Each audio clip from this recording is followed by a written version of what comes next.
The David Pakman Show at davidpakman.com. Welcome to the David Pakman Show. Big show today, Lewis. It's a lot of weird stories, a lot of interesting stories. We are live on YouTube as we are every Monday through Thursday, 2 p.m. Eastern. With us are a lot of viewers from the I Love It When I Wake Up in the Morning and Barack Obama is President Facebook page and the We Survive Bush, You'll Survive Obama Facebook page. Everything okay, guys? What's going on? Lewis is walking around, and I have no idea what's happening here. Lewis, give me a sense of what's happening. We're good. We just have a battery problem on my camera. I see. Very good.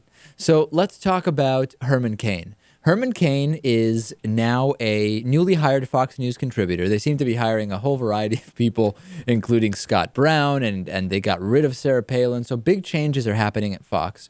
And Herman Cain says, when asked by Bill O'Reilly, how is this guy so popular? How is President Obama so popular? He says, well, we have a severe ignorance problem, and he received the vote of 51% of the electorate, which was misled enough to vote for him. Now, of course, all of the facts completely contradict Herman Cain's assertions, and we'll go through them piece by piece. But first, Lewis, just to set this up, let's look at what Herman Cain had to say on the O'Reilly factor. Here we go. Than getting results. Why is he popular, though, Mr. Cain? I mean, the guy has really not solved many problems. I mean, that's what it comes down to. Right. So why is he so popular? Yeah, tell us.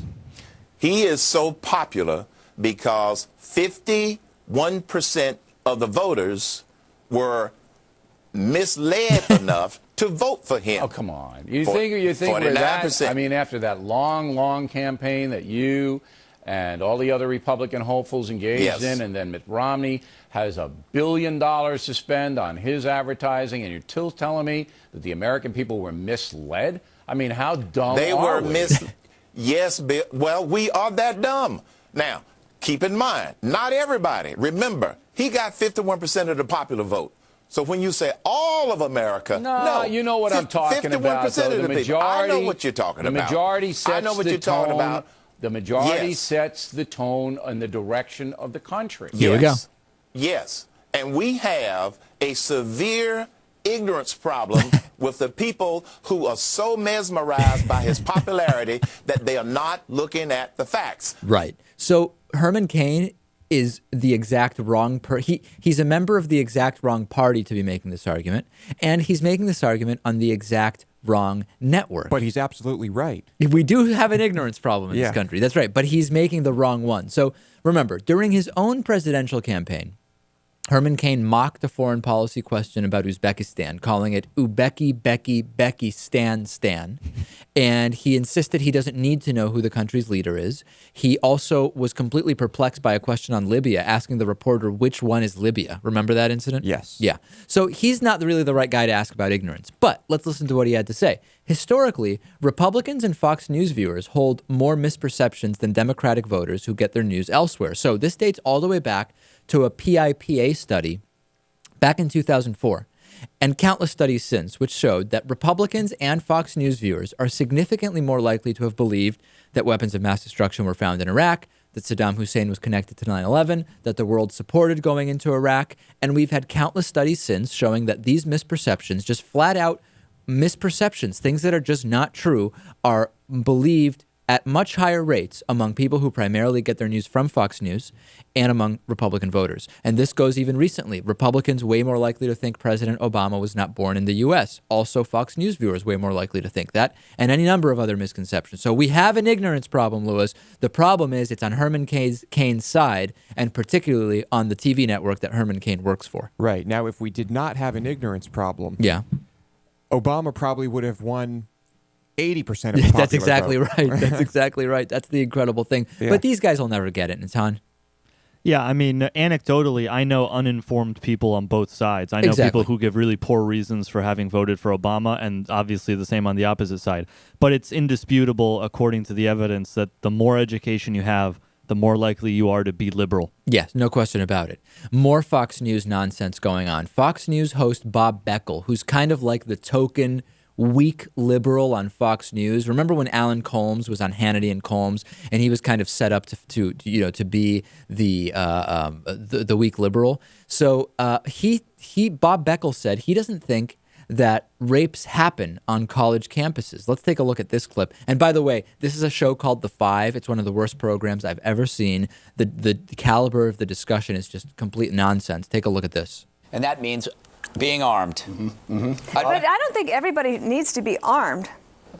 Not well, everybody. I don't know. But what if somebody is? And what if the rapist doesn't know who has, who doesn't have a gun? That may thwart it. Right, I agree. What if an entire fraternity comes back from a bar at 1 o'clock in the morning carrying guns and they're all drunk?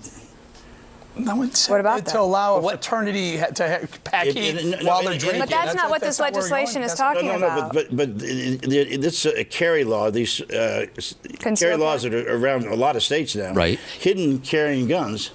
And if you do that, it seems to be the chances of people getting killed. If you eliminate the opportunity for anyone to have a gun at all, you're telling the bad guys, there's an area where no one's carrying a gun. Right now you have free When was the last time right you there. heard about a rape on campus? What are you talking about? It's like rampant. It's rampant?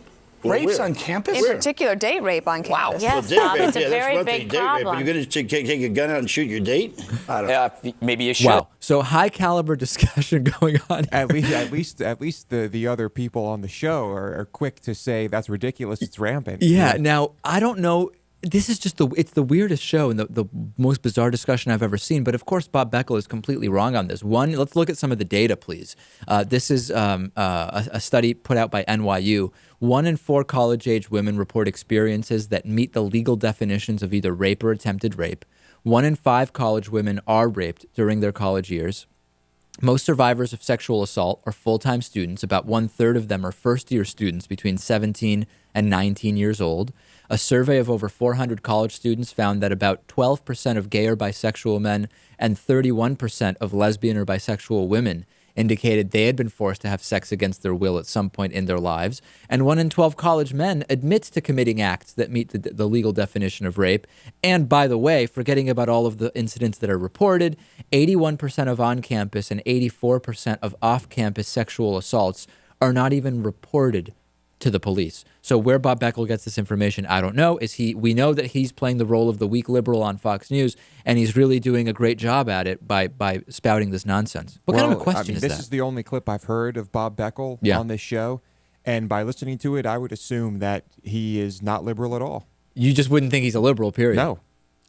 Not at all. Fox News also bizarrely claiming that Elizabeth Warren is responsible for the financial crisis. This is after, remember we talked about her very basic questioning on the Senate Banking Committee, where she just asked, when have you prosecuted banks? When have you brought big banks to trial? Has too big to fail become too big for trial? The video went viral, almost a million views, and probably going to surpass that soon. Here's just a few seconds of that to remind you the video we're talking about. Take a look at this. So the question I really want to ask is about how tough you are, about how much leverage you really have in these settlements. And what I'd like to know is, tell me a little bit about the last few times you've taken the biggest financial institutions on Wall Street all the way to a trial. Right. So she basically got no answer. She got some roundabout answers. Now, conservatives are not at all happy about that. I don't even know what to call it, that very basic set of questions. And right-wing activist, who's also a Fox News contributor, Eric Erickson, had a really weird response to the Elizabeth Warren video. He wrote an op-ed called, If Elizabeth Warren wants to lay blame for the financial mess, she can look in the mirror. What sense does this make? And he says that Warren is an advocate of regulations which caused the financial crisis in the first place, and that she wants to prevent lawsuits against Wall Street banks. He says the rich irony of Elizabeth Warren asking her question to these regulators, whose ranks she would have joined but for a Republican effort to block her nomination prior to her Senate run, is that she's an advocate of increasing the very regulations that contributed to the financial meltdown and that prevent suits against Wall Street banks. After all, Wall Street was just complying with Washington's orders. If she wants a scalp, she should look in the mirror. So first of all, is putting the word scalp in there a reference to the I don't even want to call it controversy, but the discussion around what at one point was her believed partial Native American heritage? It seems a little, and this wouldn't be news. It is Fox, but remember, I wouldn't be surprised, but the word scalp is not a word that would really naturally just show up in things. And it's Elizabeth Warren. That's suspect to me, first of all. Yeah. When was the last time you heard anyone use that word? Yeah. Unless you're talking about selling tickets. Yeah, it doesn't make any sense to me.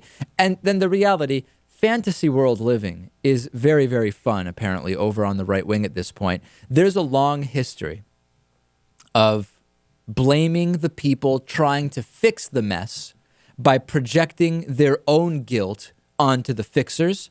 And really, we've seen projection more broadly beyond just on blame, but just projection of all types from the right over the last few years, haven't we? Yeah, and correct me if I'm wrong, but one of the major issues with the crisis we encountered was lack of regulation. Yeah, no question about it. I mean, it was a free-for-all loans, any terms, loans that can just absolutely not be paid off. You pay interest for 5 years and you have zero equity. I mean, it's just the idea that Elizabeth Warren is the problem is just unbelievable. Yeah, ridiculous. A mother has been charged by police after holding a bowling alley birthday party for her son involving strippers. Police arrested the mother who hired 2 strippers for her son's 16th birthday party, according to the Glens Falls Post-Star. The newspaper reported that Judy H. Viger, 33 years old, of Gansevoort, was charged with 5 counts of endangering the welfare of a child. This was at a spare time bowling alley. The party featured bowling as well as 2 exotic dancers performing for partygoers as young as 14 years old.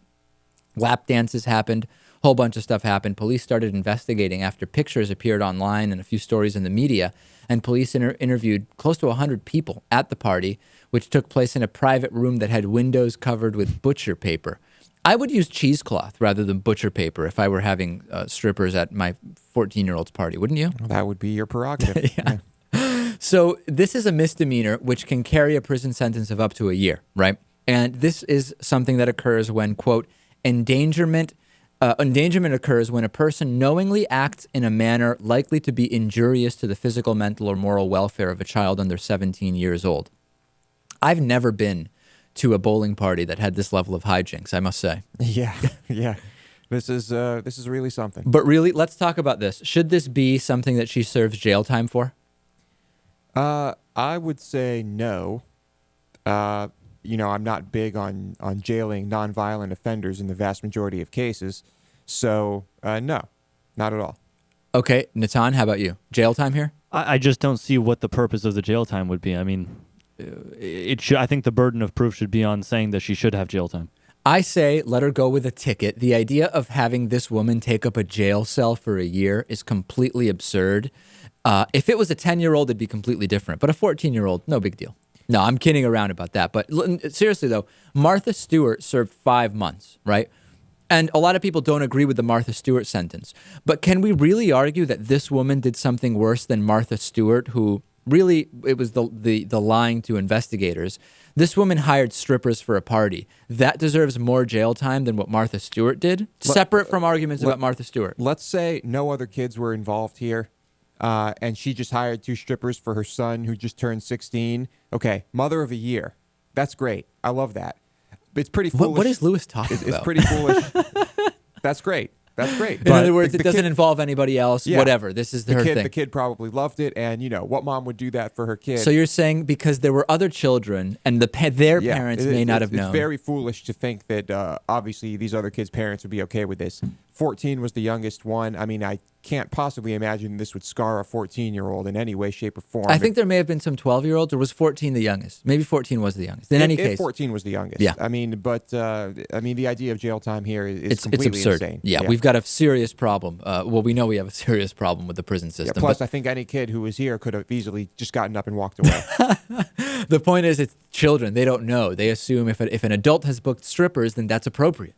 You know what? When you're 14 and you see these things like all over the place, what are you really thinking about? Okay. Yeah. So Lewis says no. I think we all agree jail time seems absurd here. Right. Imagine actually having a conversation in jail. What are you in for? I booked 2 strippers for my kid's bowling alley birthday party. Wow. You know what? There's probably more ridiculous jail sentences being served. Wouldn't doubt it. Yeah. Today's bonus show is fantastic. Lewis hosts the bonus show. It's a member benefit. We will talk about World Cup goal line technology that will be included as part of the officiating in the 2014 World Cup. We'll also talk about, do you like quinoa, Lewis? You a fan of quinoa? Yeah. I've used quinoa a couple times. There's a quinoa boom in Bolivia that is actually negatively affecting the country. We're going to talk about that. And we'll also talk about a mother finding out about the death of her son through Facebook. And it's not just that she heard about it from someone not involved with the investigation. Police told her about it through Facebook. Very weird. You should really sign up for membership so that you get the bonus show and you support this show. Go to davidpakman.com/membership, sign up, and then we'll see you on the bonus show. In any case, we'll be back after this with a lot more stories. Stay with us.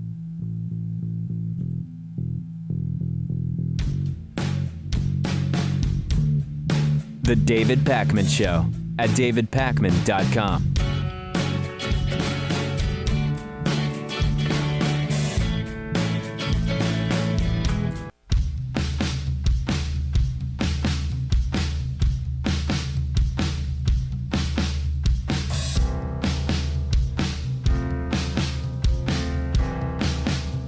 Welcome back to the David Pakman Show. Let's say hi to a new David Pakman Show member of the day, made possible in part by liberalbias.com. When conservatives unskew liberally biased numbers, they prove incredible facts. For example, President Obama has driven unemployment up to 50%. Find out more about that and other unskewed statistics at liberalbias.com. Today's new member of the day is Eric Salamaca. It may be Salamacha, but I'm going with Eric Salamaca. Thank you. Thank you to Eric and to every David Pakman Show member. Find out more how to sign up at davidpakman.com/membership.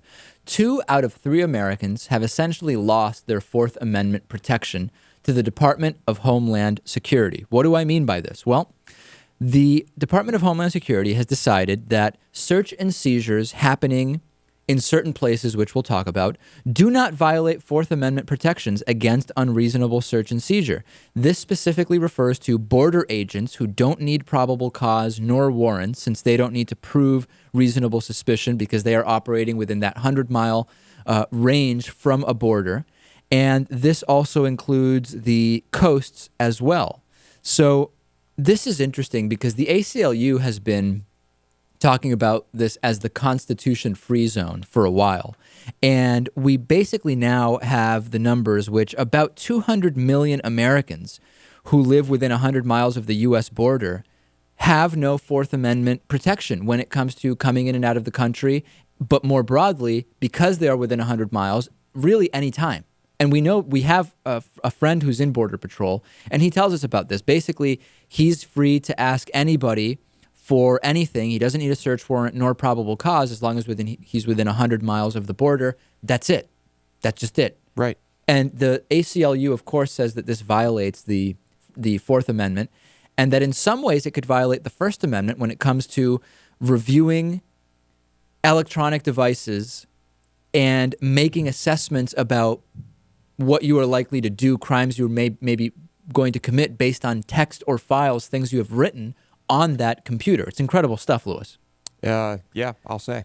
Also, Godfather Politics noted, if you live anywhere in Connecticut, Delaware, Florida, Hawaii, Maine, Massachusetts, Michigan, New Hampshire, New Jersey, or Rhode Island, the search zones from Department of Homeland Security encompass the entire state. So there's a number of, well, let's see. Number one, the ACLU is going to continue fighting this. They've requested a number of documents to explore further what is the text of a lot of the justification being used here. But there's other groups like EFF, which this is the Electronic Frontier Foundation, which provide tips about how to protect your devices from search, etc. They actually have a border search quiz, which I'm going to take right now. Let's see if you can pick this up off of my screen it's on. It's like a 5-question quiz. Let's see if I can answer correctly. Question 1, I'm a U.S. citizen and just arrived back to the U.S. from a business trip. I worked on some business documents that are confidential to my employer. Can border agents search my computer? I mean, I guess yes. I would say yes, a border agent can search my laptop at the border without reasonable suspicion. Next question. Typically, which entity would be in charge of searching me or my possessions when I enter the U.S.? That's Customs and Border Protection. I know that. I hope anyway. If I've protected my computer with an account password, will the data stored on my computer be adequately protected when I cross the border? I would say no. And there's only one of those. No, an account password is easily bypassed by accessing the same disk using a different operating system. That sounds right to me. Question 4. If I decide to use a full disk encryption tool to protect my data, which of the following passphrases is more secure? I would say the longest one. The sleeps mighty tonight, exclamation, jungle, jungle, the in lion, the exclamation. I think that's probably the most secure. And number 5, which of the following is the most secure way to protect your data when crossing the border? There's a few options. Well, the last one's all of the above. I would assume it's just doing all that stuff. Let's see. Grade me. 5 out of 5. There you go. So I think it's worth looking at this website, EFF.org, just to see some of the things that they say. I actually, for backup purposes, I try to keep a lot of stuff on the cloud, using cloud-type services so that I can access them from anywhere, regardless of whether I have my device or not. But that doesn't really provide any protections when it comes to this type of thing. Right. Yeah. Of course, I mean, that just means you're not carrying anything on you, presumably, right? Yeah. So, but if someone turns on my laptop, for example, I have all those synced folders that while all the data is in the cloud, they can still access it. And presumably it could be accessed by anyone, even without your laptop, given the proper tools. Absolutely. Yeah. Previous research has shown that women talk almost 3 times as much as men. In fact, an average woman notches about 20,000 words a day, which is about 13,000 more than the average man. In addition, women generally speak faster and devote more brain power to speaking. Before, there were questions about whether these were just incorrect gender stereotypes, but we do have some research now that says, no, this is true. The next question obviously is, well, why? Why?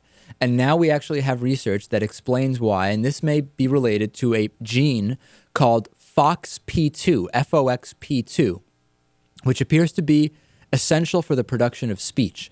These are findings from the University of Maryland School of Medicine, and they say that initially they did some tests with rats, and they would test the rats when they died, and they found that the protein levels were significantly higher in the females than they were in the males. So next, the researchers wanted to test this on humans. So they did a small study on human children aged 4 to 5 who died in accidents less than 24 hours previously. And then they analyzed how much of this FOXP2 protein is in the brains of these children. And they found, in fact, the brains of the girls have 30% more of this protein than the brains of the boys did. And again, this is a key molecule for communication in mammals, and it could explain a lot of things. And it could explain why, not only why women talk more, but also if it is true that this is connected to quality of communication skills, why, and again, these are all gender stereotypes, but it seems that some of the data backs up that these things are true. Women are more comfortable in so-called small talk. Yeah. This claims words from the researchers, not my words. Yeah, yeah. Interesting. I mean, I'm sure there are people that will be offended by this. Right. But hey, it's just research coming from one school. Do you think, Natan, that giving men this protein, adding this protein, giving them extra protein could affect communication skills for men?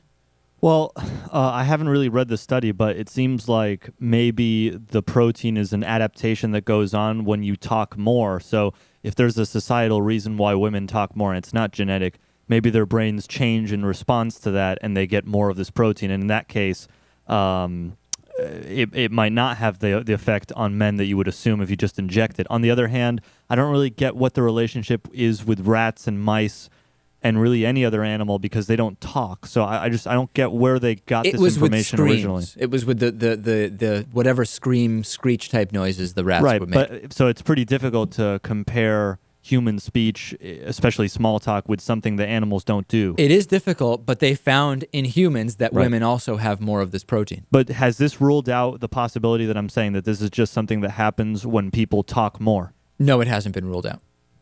So, for example, you would need to compare it with males and females that talk little and that talk a lot to see if it changes within one of the genders. That's the next study we need, Louis. Well, and with children, right? I mean, they conducted a small study on children, and this is presumably before you even reach a level where you're going to be doing all that talking, and the female children still had higher levels of this. Right. Yeah. You're both making excellent points, I must say. All right. Thank you. Conservatives claim to want smaller government, and part of that is saying we need less government payroll expenses. But every time something comes up that is going to shrink the size of government payrolls, they seem to get angry. Example, a couple of weeks ago, I did a report about conservatives being angry that President Obama is shrinking the military, reducing about 20,000 or so active duty Marine positions. However, conservatives claim to want less government and less government employees. There's 20,000 fewer. Didn't like it. Now the Pentagon has notified Congress that it will be furloughing its civilian workforce of 800,000 employees if sequestration goes into effect on March 1st. In other words, if sequestration goes into effect and these automatic cuts happen, they will take 22, I think it's going to be up to 22 days of furlough per year, something like that, to reduce payrolls. And they're going to distribute this among their 800,000 employees. Of course, Republicans are furious. Again, shrinking payrolls, shrinking government payrolls is going to involve laying people off. And in fact, if you look at job creation numbers for President Obama, private sector job levels, there are more people now working in the private sector than when President Obama took office. However, there are fewer people working for the government in the public sector than when President Obama took office. If you listen to what conservatives say very, very clearly about the government should not be this significant of an employer, we need to shrink government payrolls, shouldn't they be happy about this, Lewis? I don't understand. Yeah. I mean, they generally say broadly that they want smaller government. I mean, maybe they need to be more specific about what exactly they want reduced. Do they just now no longer want PBS to be and that's part the of thing. The ways that many times the right suggests reducing these government expenditures, Natan, are drops in the bucket compared to let's really shrink the size of government employment, and that may include the military, it may include the Pentagon, but then all of a sudden they don't want it. Yeah, I mean, in my opinion, the conservative movement hasn't, except for some libertarians, they have never been in favor of small government for its own sake. They've been in favor of small government for certain things like social insurance policies, but, you know, huge government for defense, weapons, and huge government for telling people how to control their bodies. Agreed. Let's take a break. Get your David Pakman Show gear made from 100% recycled materials at davidpakman.com/gear. Free shipping on all gear within the U.S. We'll take a break. Coming up next, the horse meat scandal in the United Kingdom. It's some scary stuff, Lewis, I'll tell you. We'll talk about that next with Dennis Campbell. The David Pakman Show at davidpakman.com.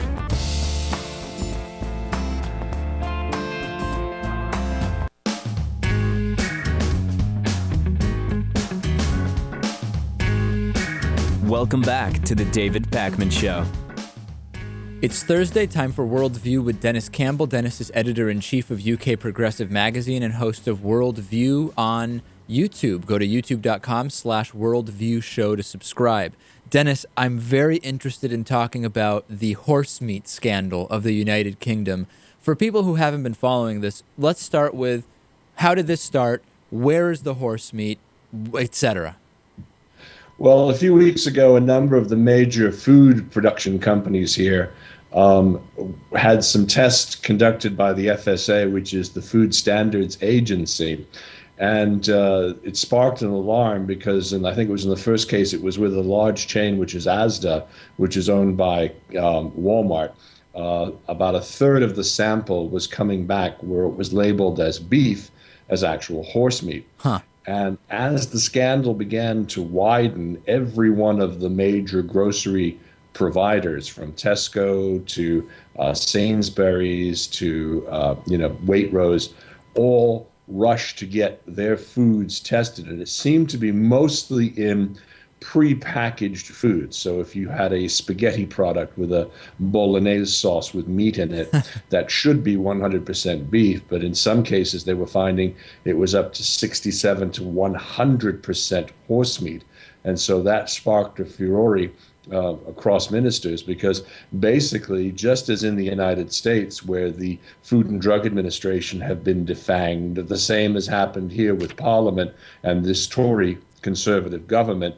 They've been very lax on inspections, and the food chain is not being as tightly inspected here, just as in the States, as it had been in the past. Okay, so a couple of quick questions on this. Number one, all chains that have tested their meat and found horse meat, the assumption is that none of them have responsibility. In other words, this was just delivered to them as beef and they didn't know, or may they be implicated? Exactly. I mean, they contract, all of the stores, just as in the United States, contract with suppliers. The suppliers are the ones that will actually package and prepare these meals for later consumption. But in particular, what we were finding was that in the so-called budget or value line in virtually all of these chains, this was where the horse meat was most prevalent. So that if and for example, Tesco, a shop that I frequent periodically, has a something called Tesco's everyday value line. Right. If you purchased a pre-packaged meal from there, chances were you were likely to get a very high percentage of horse meat as a result of that. Okay, so do we have any sense of how this got into the system? And also, I would not assume that horse meat is necessarily cheaper. I guess if it's horses that have not been treated well and they are basically just put down, that would be a way that this meat would be cheaper than meat actually raised for for human consumption. But I'm just confused about the impetus here and what's going on.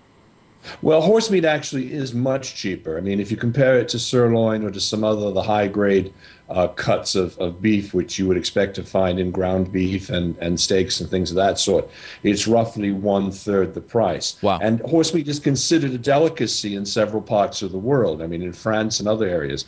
What we found, and this relates back to an incident that happened earlier in the summer, and it's also tied into the deterioration of the economy, was that people could no longer afford, particularly in countries like Spain, which is where the biggest outbreak was, they couldn't afford to maintain their horses. I mean, horses are very expensive animals to feed. There are veterinary costs, there are shoeing costs, there's all sorts of things that go into it.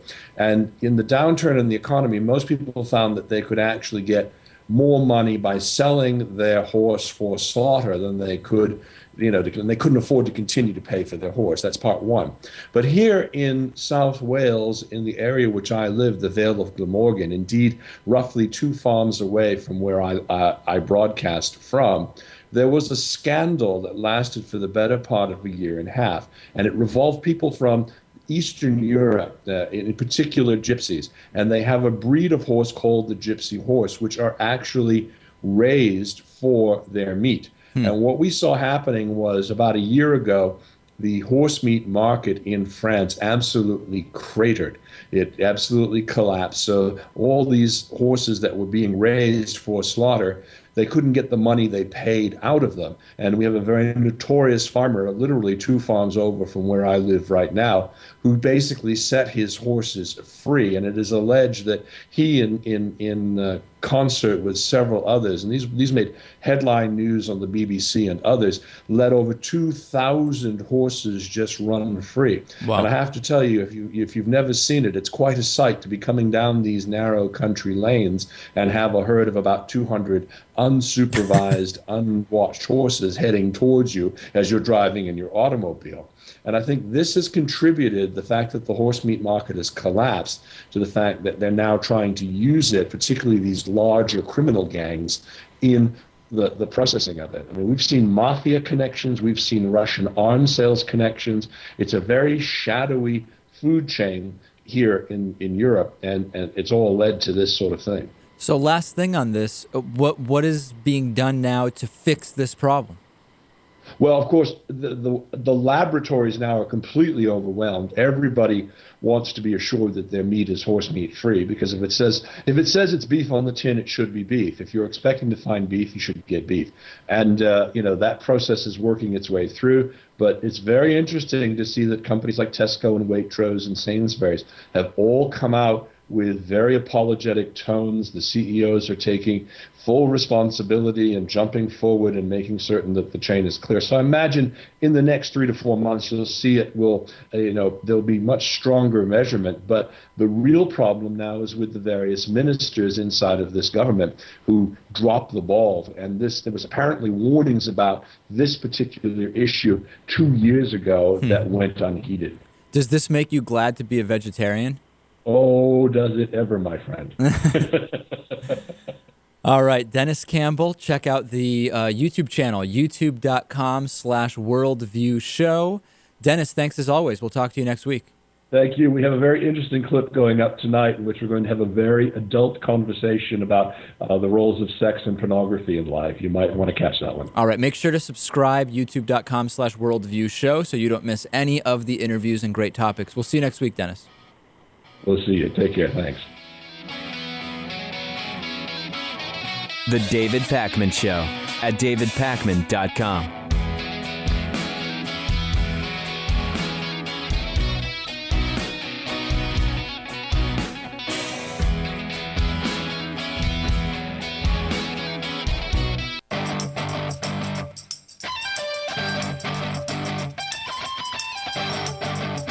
The David Pakman Show at davidpakman.com.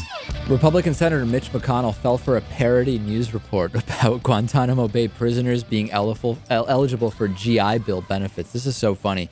The story came out of the Duffel blog, which is a known parody news site, mostly with fake reports about the military. And they published a story which said that Guantanamo Bay prisoners could apply for GI Bill benefits, and they sent it to Mitch McConnell's office. And this is a website that has, for example, headlines like "Infantry battalions commanded by females more likely to stop for directions and arrive late." Another example headline, "Pope Benedict resignation tied to Paula Broadwell affair." So it's a complete joke of a website. So somebody sent this to Mitch McConnell's office. And then Mitch McConnell got really, really angry about this. And he actually sent a letter to the Pentagon's congressional liaison, which took the story completely seriously, saying, "I am writing on behalf of a constituent who has contacted me regarding Guantanamo Bay prisoners receiving post-9/11 GI Bill benefits. I would appreciate your review and response to my constituent's concerns." He couldn't realize that this was a parody. And you could say, well, listen, the constituent asked for follow-up, so we followed up. Proper follow-up would be just Googling the Duffel blog and realizing that it's just a parody news website like The Onion or whatever other website. Senator Mitch McConnell, who is very concerned with government waste and senators wasting time on things that are irrelevant, blah, blah, blah, took the time to ask for an explanation of a parody news website publishing the story. This is great work these guys are doing, huh? Yeah, the attention to detail is outstanding. I want him to look into something for me. I demand that Mitch McConnell look into the story as reported by The Onion that Joe Biden interrupted the State of the Union address to ask if erections are considered a medical emergency under Obamacare. I hope he looks into that one. The Onion's legit, right? Don't count on it. What's going on with these guys? How does this happen? Seriously. I wish I could tell you. I have no idea. I mean, you would think that he would look into this at least for 10 seconds, do some type of online, at least for 10 seconds. Just Google the name of the publication. My God. Yeah. In any case, the reporter who uncovered a video of Mitt Romney making those 47% remarks has now won one of journalism's highest honors. We're talking about David Korn from Mother Jones. And we are talking, of course, of the George Polk Awards in journalism. And it was announced that David Korn was getting the one of the awards for uncovering that video. So I've been thinking a lot about this. Is this biased in some way? Like, for example, was that objectively good reporting that he did? He didn't take the video. I think it was Jimmy Carter's grandson, I think. Jimmy Carter's grandson who took the video. So is it indicative of bias in the awards? And again, do we really care about awards? I'm not too sure. But is this really a journalism accomplishment or was it a partisan accomplishment? I'm honestly asking the question. That's a good question. I mean, Natan, I don't know. On one hand, we could say it's not about partisan. If one of the two candidates is kind of writing off almost half of the people in the country or half of the electorate, anybody, regardless of party, should be reporting that, and therefore it is journalism. While others would say, well, it was really all done by people who don't want Romney to win, I'm not sure how I feel about this being an awarded thing. Yeah, it's just not clear to me whether they're rewarding his journalistic abilities and success in getting the story out, or whether they're just rewarding the fact that this story was very influential in the campaign, and as an influential story, it needs to be rewarded. Right. I mean, the Polk Awards focus on investigative and enterprise reporting, and it certainly was enterprising and investigative in the sense that this was not a widely known story, that this video existed and was taken and he published it. So in that sense, I guess it is. I don't know. I started thinking of President Obama's Nobel Peace Prize, which makes absolutely no sense to me. And as we know now, well, we've talked about that extensively. And I started thinking of that, even though it's a totally different type of award, and just thinking, are we awarding what someone has actually done? Are we awarding the idea of what we would like them to do? I don't know. I guess really what I'm getting to is that I don't really care very much about these awards. And this extends pretty widely. And I question whether awards really have much meaning at all. Yeah. I mean, in this case, it's hard to say. I mean, if this person should have won an award, because it seems almost impossible to determine that person's motivation for doing this. I mean, I guess you're right. In general, awards seem kind of ridiculous. I mean, he should at least get a pat on the back for making this public and getting it out there. Yeah, I mean, and he's certainly, important. you know, maybe the best judge, rather than awards and a small group of people voting, really the best judge of what is valuable and what isn't is the response and reaction that it gets in society, right? And people will say, well, no, take a look at some really objectively bad television programs which get a high response from society. Okay, fine. But so then nobody's saying, you know, I think with something like this, the effect it has on the campaign really tells us how influential it was, if what we're trying to gauge is influence. I mean, I think response is exactly what's going on here. I mean, you know, was Adele's album the best album to come out in that year, or did it just get the biggest response? Was it the most popular? I mean, come on, that's why she won it. Yeah. Yeah. I mean, response. I mean, this was the biggest video of the campaign in terms of its effect on the political world in 2012. Right. Maybe you're right. Maybe you're right, and it's not a biased thing. Let's talk a little bit about new programming on our YouTube network. Of course, our YouTube channel, you can find it at youtube.com/The David Pakman Show, but we've got a ton of other great stuff going on. At youtube.com/TDPS interviews, we publish basically interviews that have been popular on the show, but also interviews that we were not able to air in full on our regular broadcast program. So check that out, youtube.com/TDPS interviews. We also have, produced here in this studio, Bill Scher's Liberal Oasis radio show. That's at youtube.com/Liberal Oasis TV. Bill Scher is in here weekly with his co-host doing the show. That's worth checking out. Also, former Fox News and MSNBC reporter David Schuster produces his show out of our Washington, D.C. affiliate, We Act Radio. And we are running his YouTube channel. You can sign up for that at youtube.com/TakeActionNewsTV. Very popular channel, Lewis, I must say, growing quickly. Yeah, doing well. We have also launched in partnership with We Act Radio, youtube.com/WeActRadioTV. And that is that is a channel which will host video from a number of We Act Radio's programs. We're just launching that today, actually. And also, of course, he's with us every Thursday, Dennis Campbell, editor-in-chief of UK Progressive Magazine. He has his own program now at youtube.com/Worldview Show. The focus is international news, including Europe, Asia, and Africa. Excellent stuff. Really good interviews, youtube.com/Worldview Show. Great stuff going on, Lewis, I must say. Yeah. More variety. Variety is the spice of life. The reason all of these things are happening, of course, is because of the success in 2012 of the David Pakman Show membership program. This program, people wonder, how is this show funded?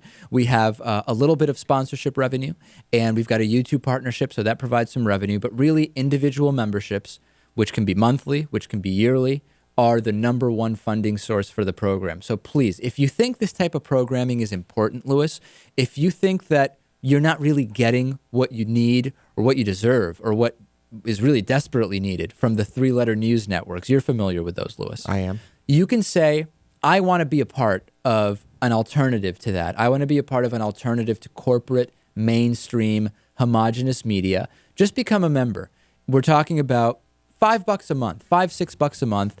And you're really saying a lot. You're saying, count me. This is important. I am going to support it. You sign up on our website, davidpakman.com/membership. It takes seconds, Louis. That's it. It just takes seconds. And it really goes a long way to growing this type of programming. We'll see you on Monday. The David Pakman Show at davidpakman.com.